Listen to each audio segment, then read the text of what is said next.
I guess just initially, there's a lot of faces in here I don't know.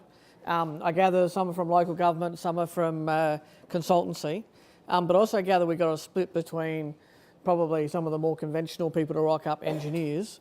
What other sort of factors of professionals do we have in the room? We have are there any planners in the room? Yep, congratulations. If I say something, I have to teach myself to be more polite to planners. So if I say anything untoward, I give you license to call me to behave myself. Landscapers and no, yep. Who am I missing? Any sectors that I'm missing that are? No? The rest of you engineers? Yeah? No? Landscaping? Yep. Open space, landscape, cool. It's really good that we're opening that conversation up into the broader areas of these people that are critical in what we're talking about. Where I'm coming from with the presentation today is probably different from a lot of the presentations that say, here's the technical guidelines, here's how you do it. Let's debate about what the policy should be. Let's debate about what a document should be.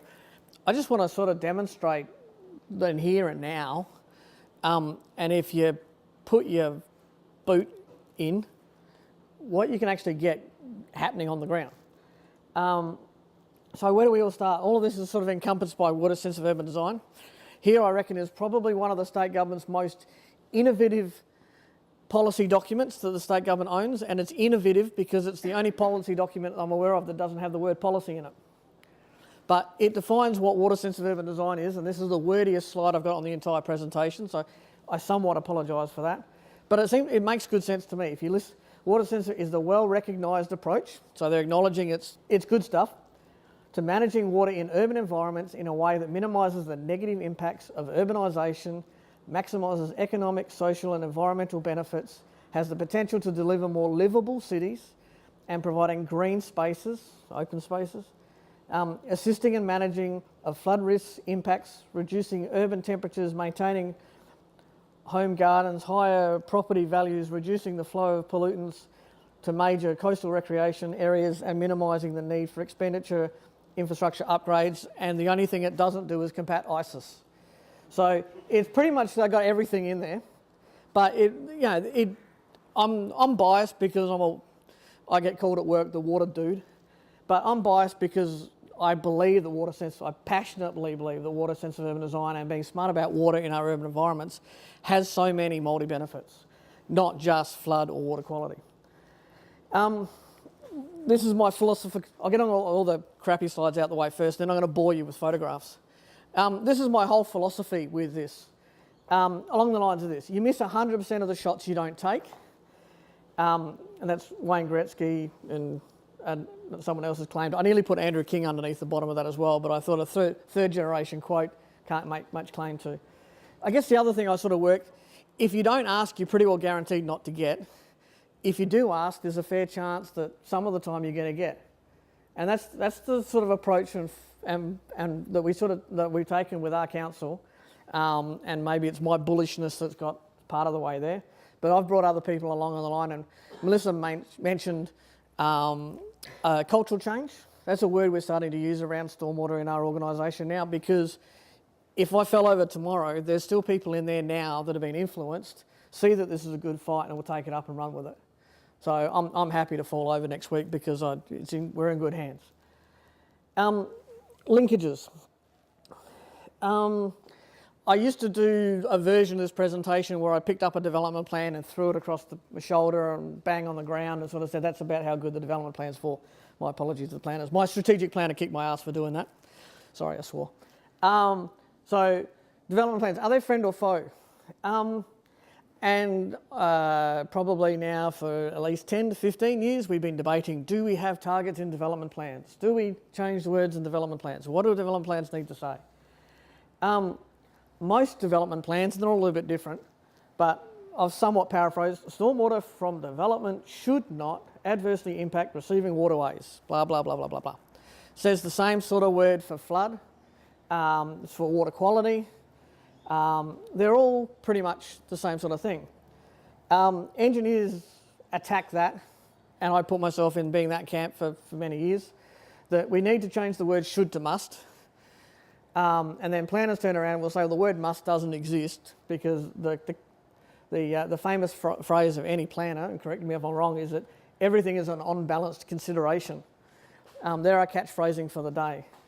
But realistically, what I've taken out of this in practice is it's all about the perspective or the focus you want to take into things. And the example I use of that is flood protection. We've got Keswick Brown Hill Creek running through the middle of West Torrens Council. We've got flood maps which we have for 10 years. Now, it's pretty well accepted in planning circles that if you're in a flood-prone area of the flood maps of Keswick Brown Hill Creek, you have to protect your floor level. And every now and then someone will jump and scream and shout. And we had the only in the 15 years I've been with West Torrens, there's only once it's been challenged in the ERD court. And it was actually not for a house, it was for a shed, detached shed out the back, which was just a Stratco tin shed, large enough to put a small rumpus room in. And the commissioner in the pre-hearing at the ERD court sort of said, look, the council kind of knows what it's talking about, they got the homework, they got the map, you really don't want to follow this forward. So we didn't get a formal hearing, the applicant withdrew their appeal and it was all done.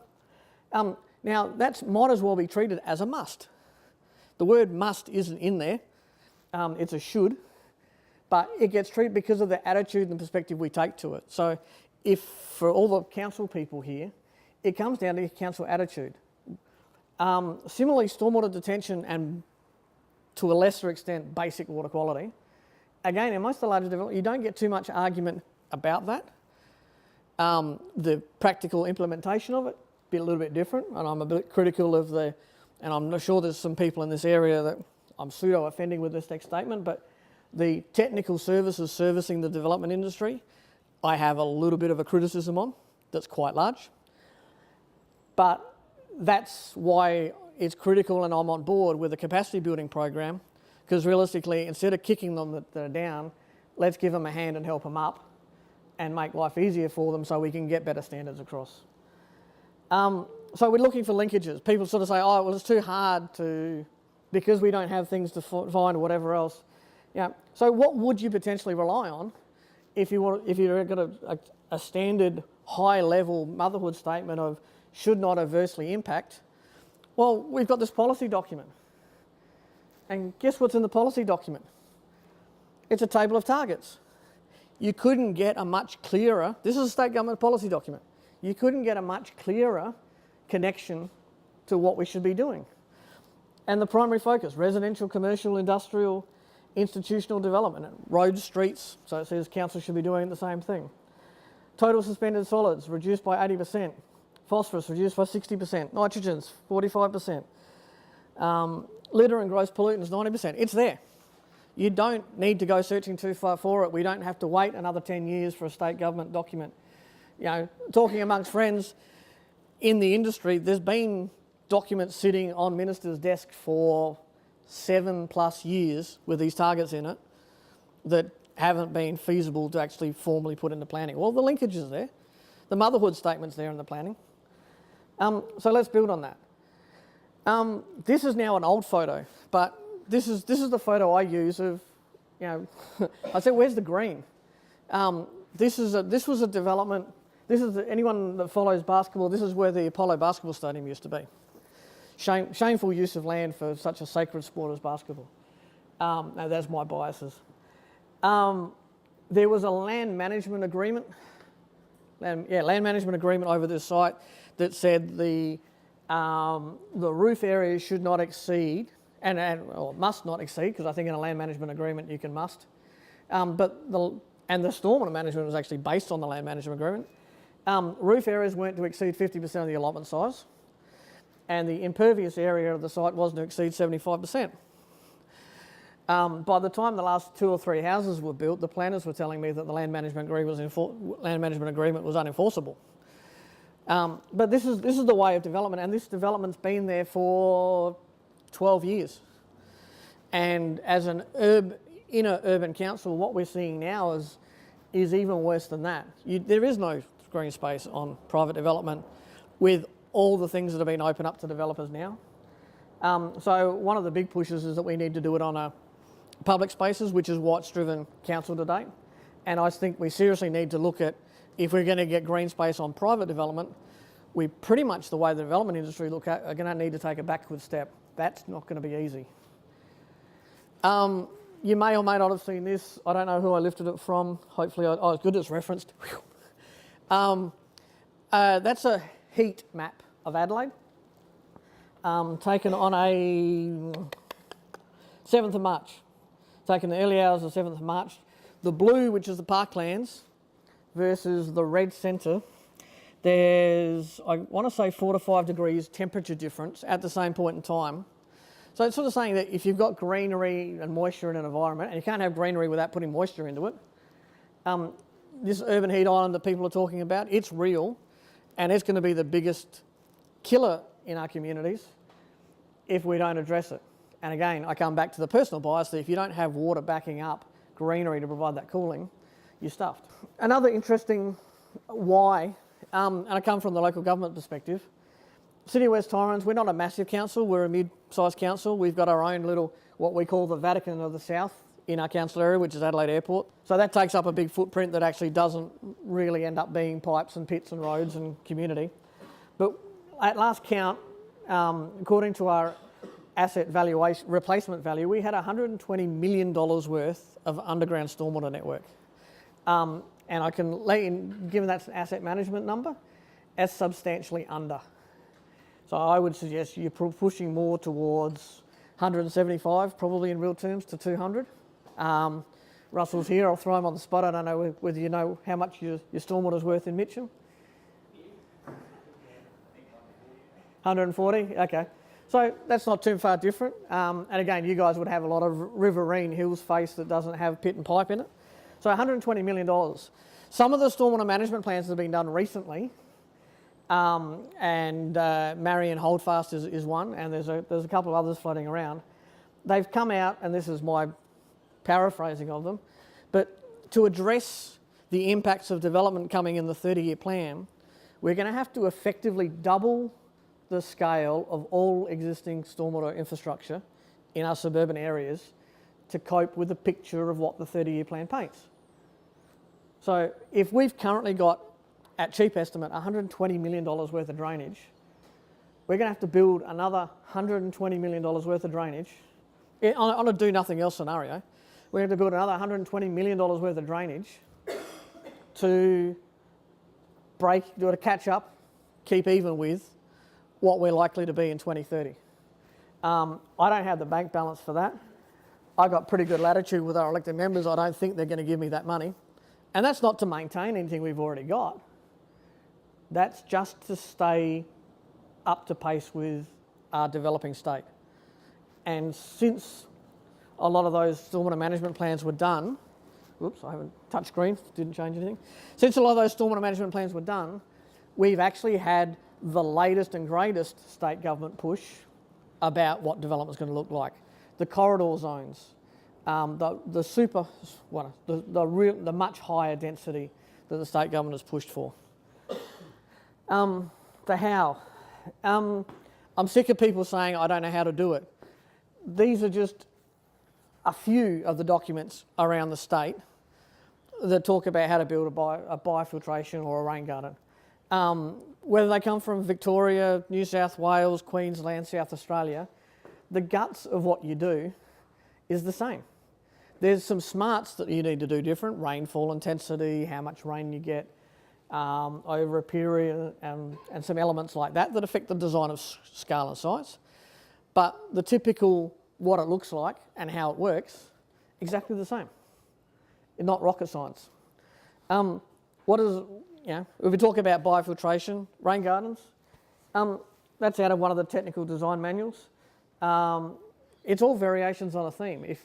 And it's not, there's not a lot of rocket science in that. You've got a saturated zone, which stays wet. You've got gravel, sand, filter media, and plants.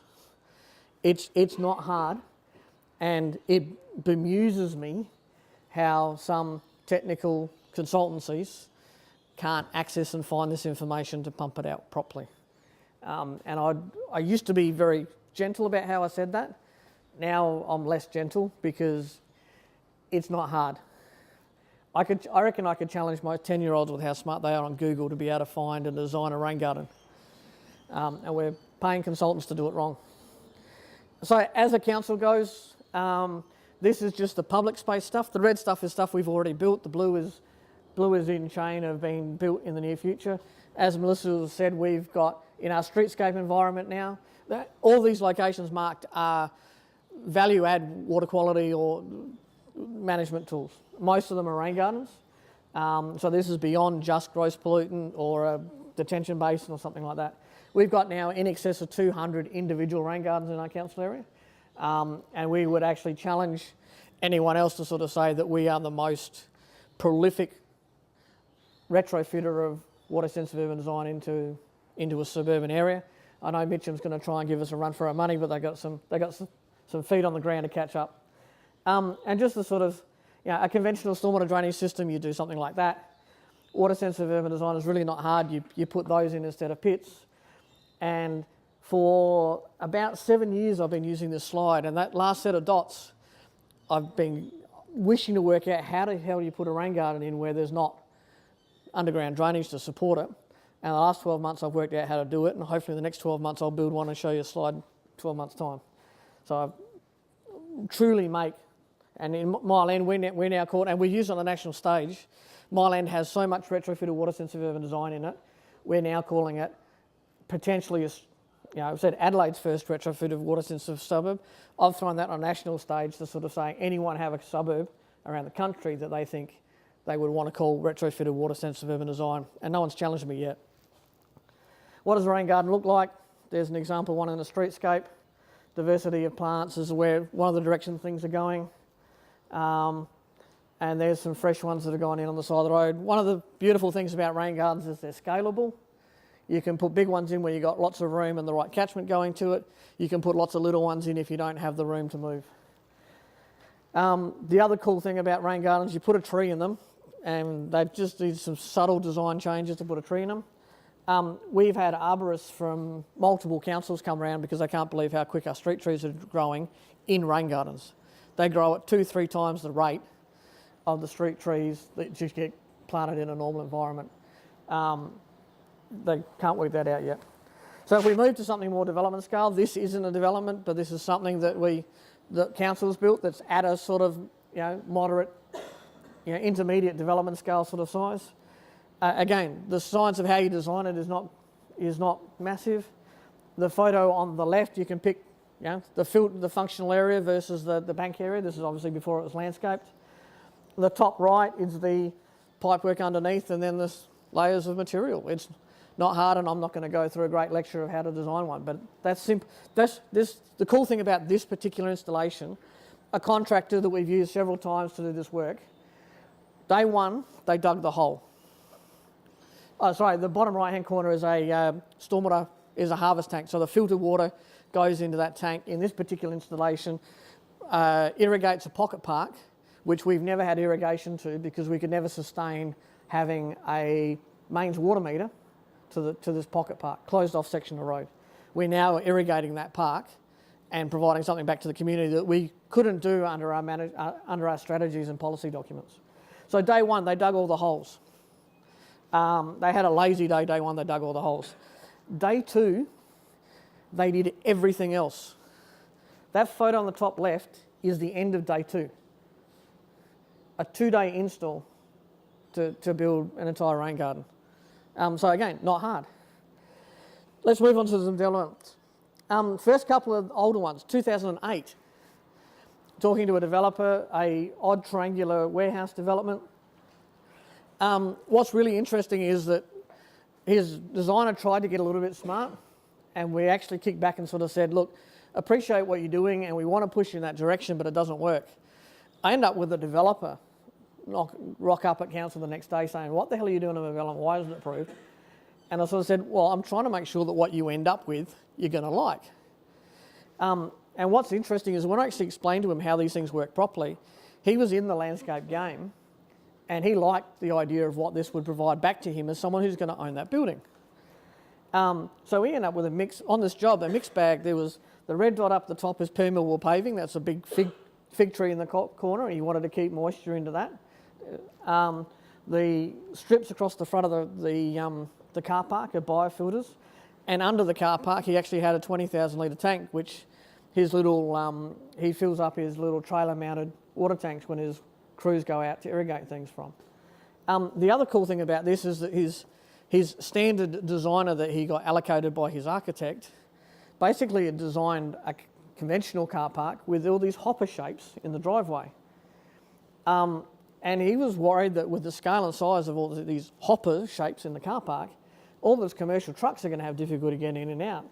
There's no drainage under the car park and driveway area of this. It's a flat concrete drained into a garden bed. So we're talking about costs with Eugene stuff. There's not that many papers sitting out there now at the moment that sort of says for developments even of this sort of scale, the cost of implementation of the water sensitive urban design versus conventional pit and pipe is pretty much the same. It's around the same ballpark. So the permeable paving supporting the tree, standard detail design for a permeable pavement. The biofilter, hopefully that diagram is small enough you can't read anyone's intellectual property on their design detailing, but you know, the standard pick it up out of a manual, cross-section of a biofilter, details on the right-hand side about material and liners and all the rest of it, straightforward. The other good thing about this, so we had to work with this developer a bit to get that solution. 2 years later, he came back wanting to build another warehouse. Guess what was on the plans when he lodged them with us? Exactly the same sort of concept.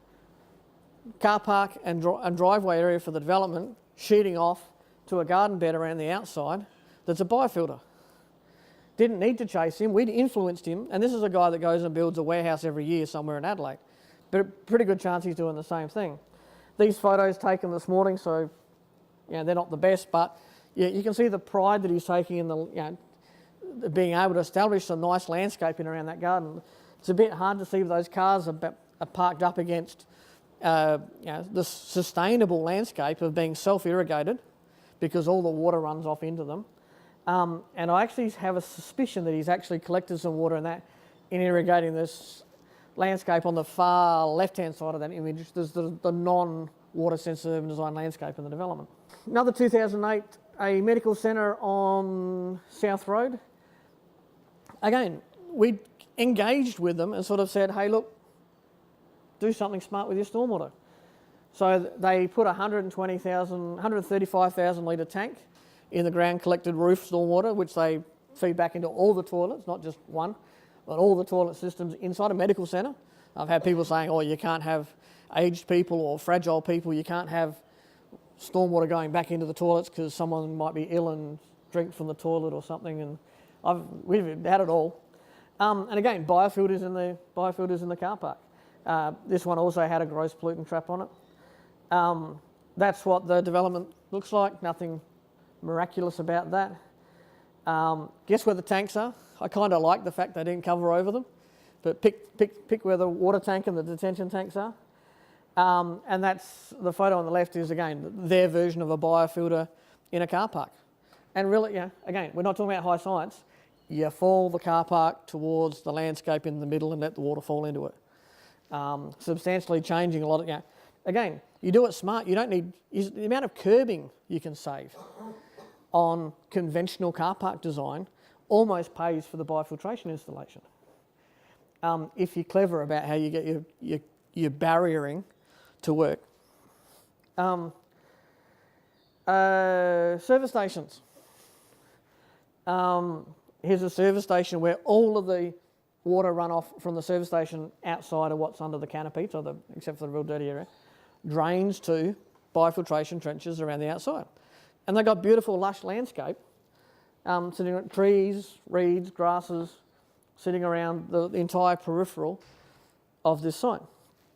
So there's the service station there on the right-hand side of that photo. But a couple of years after the service station was built, we had the development on the left-hand side of that photo come through, which makes me very happy because it's a fast food chain. And guess what we're able to say to them? Oh, that new service station next to you, all their surface area drains into a biofilter. You're going to need to do the same thing. So not all of these things are perfectly designed, and this is where capacity building comes in. Some of the weird and wonderful designs I've seen for biofilters are quite enlightening, for want of a description, but we're getting there. And again, so you can see the broken curb, the garden bed. There's elements of that I wouldn't do the same way, but it's getting there. Large scale development. There's not much I like about the Brickworks development. This is a new supermarket at the Brickworks. Missed opportunities galore with regards to what could have been done in the car park, water sensitive urban design, tree pits, etc., etc. But one thing we were able to do, we couldn't convince them to go down the line of greenscape water. Hi guys, good to see you. Food hasn't come out yet, that's another half hour. Couldn't convince them down the line of greenscape water sensitive urban design, but did flag that because they're on the doorstep of the Torrens, water quality was imperative, and we actually got support through the system to do that. So again, there are proprietary solutions to the same sort of thing, and this is one of the styles of proprietary solution which provide the highest level of water quality improvement that are up equivalent to the biofiltration sort of manual construction. So this is a lot more than just a litter and sediment trap. Another warehouse, recently built, car park drains off into a biofilter. There's some pride in their landscape. There's, depending on how they built that under the ground, it cross connects between the two. Our standard commentary that goes out now to development is if you've got a car park in excess of 6 car parking spaces, we want to see you improve the water quality. And we're not talking about gross pollutants. We want to see the nitrogen, phosphorus, suspended solids, oil, grease. We want to see that addressed. And that's the warehouse there. Ignore the house in the corner. It's actually an L-shaped development block. But that's not a massive car park out the back, and it's got that finish to it. We bought a warehouses yet. A very well-learned colleague of mine said many, many years ago that if you're in the civil design game and you can't sell to a client being smart about treating water off a car park, you aren't trying, because it's simple and easy to do in a myriad of different ways. He's not here yet, his name badge is still on the table. But here's another warehouse development where, again, all the surface water runs through biofilters. So there's those highlighted areas of the biofilters across the front. Not just warehouses. Here's a retirement village. So all those little blue areas are again biofilters. The bottom right is sort of like the extension of the top right of the diagram. Biofilters treating all the runoff from the site. Little bases. So again, detention's mixed in there as well. And as when you actually start leading some of these designers to the right outcomes, they're realising that, again, I mentioned before, detention seems to be a no-brainer. Again, the ability of many people in the industry to deliver it is a different thing. But when they start using permeable pavers and biofilters and realise that they can achieve a lot of the detention within these mechanisms and not have to provide it separately, again, cost effectiveness of it. And in the development, you end up with green spaces that don't need massive amount of irrigations. They grow 4 times more vibrantly than a conventional garden. Affordable housing. Affordable housing. Everyone screams affordable housing. You've got to strip everything clever out of affordable housing. No, these are what's known as the workman homes in Hilton. And I don't know if I can get a cursor on the image. Can you guys see a cursor? No? No? Okay. So the car parking spaces, if you look closely, the car parking spaces are subtly different colour to the roadways. All the car parking spaces in this development are permeable pavers. So and when I talk about permeable pavers in an Adelaide environment, because the vast majority of Adelaide is reactive clays, and not just permeable pavements, but even biofilters, my personal thought is that all of these things are sealed. We're not talking about soaking water away into the surrounding soils. So therefore we're not interfering with road pavements or driveway pavements or movements along that line. They are mostly disconnected because of most of Adelaide's clay environment. If we're down in West Beach, we'd soak a lot of water away, but because we've got sandy environments, but not through most of the area. So this not only has the permeable pavements, but again, there was a lot of roof water that went to storage and was used to re-irrigate. And again, so that development was 7-8 years ago. Workmen's homes are now moving further down the same road, redeveloping another site that they've got. Application in with us at the moment. And this is the concept plan that came in for their stormwater management, again, before we had any dialogue or interaction with them. This is probably 3 to 4 times the scale of that last one we just saw. But again, they didn't get clever. They just sort of said, what was the concept we used on the last one? It worked for us. We like what we've got. Let's do it again on this one. So again, all those parking spaces in blue are permeable pavements. They've marked little reuse hubs where all the water that's coming into them. And now, the other thing about this, under development plans, unit allotments, I've only found this out in the last couple of years, unit allotments, we've all heard of the compulsory reuse requirements. If you're 50 square metres of roof area, you've got to have a 1,000 litre tank plugged out into a toilet or a laundry or a hot water system. If you're building units, you don't need it. It's a different code of building. It's excluded from the building code. But so this development doesn't compulsorily require plumbing back into the buildings for toilets, but they are doing it, and they're also irrigating all the landscape. It worked for them on the last development. They liked it. It's obviously got returns in whether it's just aesthetics or cost of running or whatever else. I don't care. They've done it, and they also know that their planning application goes through smoothly. Aged care development on Sedona Bradman Drive. Again, the park parking spaces on this plan. You can see in the lighter colour, they haven't sealed the driveway yet in this photo. Again, they're permeable pavements.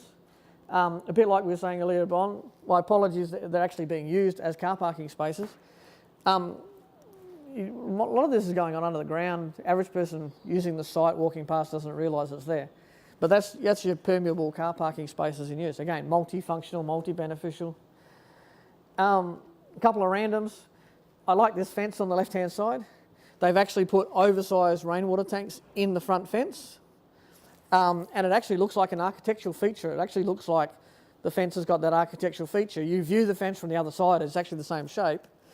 But you never view the fence from both sides at the same time to actually know that there's actually giant tanks.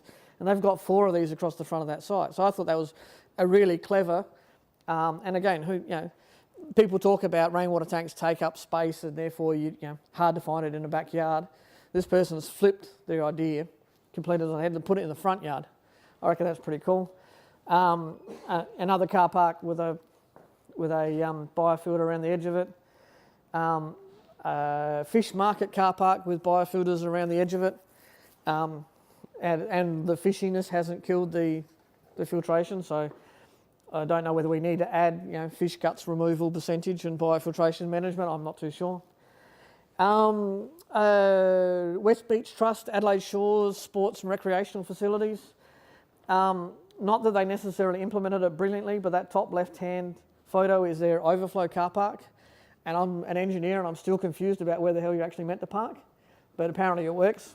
They've taught the baseball and the hockey and the lacrosse how to use that car park, and it gets in frequent use and they're all happy. So they didn't have to build a sealed car park.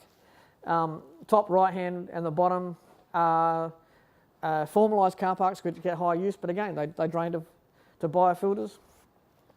And when I was sitting down last night to put this presentation together, I started making a list, and you don't need to read that, but I was trying to rack my brain about, and I was sitting down on my phone with Google Maps, skinning over our council area, to pick off in the last 4 to 5 years the number of developments that had some degree of water smarts, higher order water quality improvement.